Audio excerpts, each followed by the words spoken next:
सत्यापन पर supreme court की सुनवाई। चुनावी प्रक्रिया की पारदर्शिता पर बड़ा सवाल। इलेक्ट्रॉनिक वोटिंग मशीन ईवीएम के सत्यापन को लेकर एक महत्वपूर्ण याचिका अब सुप्रीम कोर्ट के मुख्य न्यायाधीश संजीव खन्ना की अध्यक्षता वाली पीठ के समक्ष सुनवाई के लिए सूचीबद्ध हो गई है। ये मामला राजनीतिक और कानूनी हलकों में चर्चा का विषय बना हुआ है, क्योंकि इसमें चुनाव प्रक्रिया की पारदर्शिता और निष्पक्षता से जुड़ी महत्वपूर्ण मांगे उठाई गई हैं। क्या है मामला? हरियाणा के पूर्व मंत्री और 5 बार के विधायक करण सिंह दलाल ने सुप्रीम कोर्ट में याचिका दायर कर ईवीएम सत्यापन के लिए एक स्पष्ट नीति बनाने की मांग की है। ये याचिका पहले जस्टिस दीपांकर दत्ता और जस्टिस मनमोहन की पीठ के समक्ष पेश की गई थी, लेकिन इसे अब मुख्य न्यायाधीश संजीव खन्ना की पीठ को सौंप दिया गया है। याचिकाकर्ताओं का तर्क है कि सुप्रीम कोर्ट ने पहले ही एसोसिएशन फॉर डेमोक्रेटिक रिफॉर्म बनाम केंद्र सरकार मामले में ईवीएम सत्यापन से संबंधित आदेश दिए गए थे, लेकिन चुनाव आयोग ने अभी तक इनका पालन पूर्ण रूप से नहीं किया है। इस मामले में याचिकाकर्ताओं में से एक लखन कुमार सिंगला भी शामिल हैं, जिन्होंने हालिया विधानसभा चुनाव में दूसरा स्थान प्राप्त किया था। सुप्रीम कोर्ट के आदेश का पालन क्यों नहीं हुआ?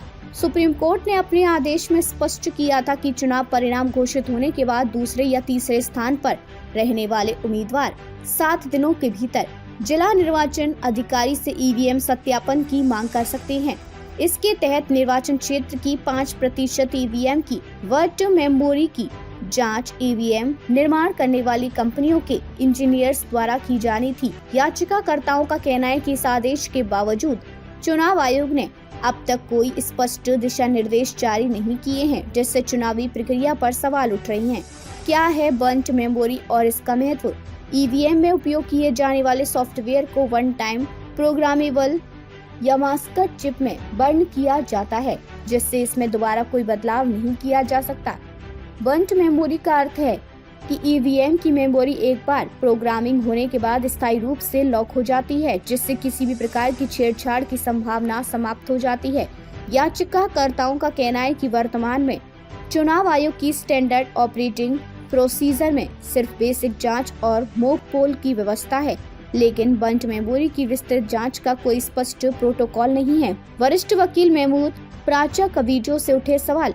इस मुद्दे पर एक नया मोड़ तब आया जब सुप्रीम कोर्ट के वरिष्ठ वकील महमूद प्राचा का एक वीडियो सामने आया, जिसमें उन्होंने दावा किया कि ईवीएम को चुनाव अधिकारी, पुलिसकर्मी या किसी भी पार्टी के एजेंट की निगरानी के बिना एक स्थान से दूसरे स्थान पर ले जाया गया। चुनाव आयोग के नियमों के अनुसार मतदान समाप्त होने के बाद ईवीएम को सीधे स्ट्रांग रूम में सुरक्षित रखा जाता है, जहां गिनती के दिन तक उनकी सुरक्षा सुनिश्चित करने के लिए कड़े प्रोटोकॉल लागू होते हैं।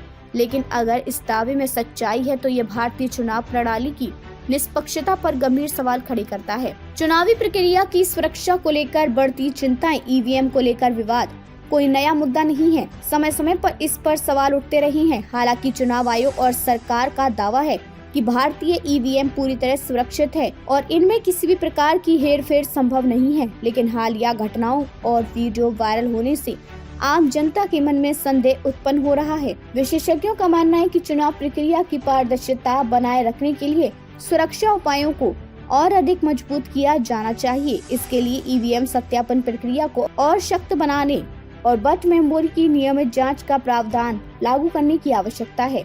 आगे क्या होगा? सुप्रीम कोर्ट में इस मामले की सुनवाई चुनावी प्रक्रिया की पारदर्शिता और निष्पक्षता को सुनिश्चित करने की दिशा में एक महत्वपूर्ण कदम साबित हो सकती है। यदि कोई चुनाव आयोग को स्पष्ट दिशा निर्देश जारी करने के लिए बाध्य करता है, तो इससे भविष्य में ईवीएम को लेकर उठने वाले विवादों को कम किया जा सकता है। अब ये देखना दिलचस्प होगा कि इस मामले पर सुप्रीम कोर्ट क्या रुख अपनाता है और क्या चुनाव आयोग भविष्य में ईवीएम सत्यापन की प्रक्रिया को और पारदर्शी बनाएगा। आपकी क्या राय है? क्या ईवीएम सत्यापन की प्रक्रिया को और अधिक पारदर्शी बनाने की जरूरत है? अपने विचार कमेंट में साझा करें।